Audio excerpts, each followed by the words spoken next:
Hey everyone, welcome back to the channel. In today's video, I'm going to show you how to check who viewed your Snapchat story.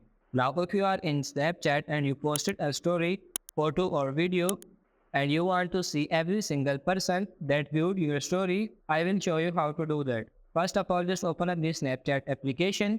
Now, let's post a story here. Tap on the stories, and now just tap on your profile picture in the top left corner, and you can see my public profile, and right in there and right under it your story and that little eye icon. Just tap on it, and as you can see, it's currently zero viewer right now because I posted it just now. It will show me how many views I got and who viewed it. So it will say viewers, followers. So if it is a public story, you will have some non-followers as well who viewed your story. Those do not follow your account, but still they can view your story. If you scroll down more, you will see all of your friends who viewed your story. You can see all of their information, but I don't have it yet because I don't have any viewer yet.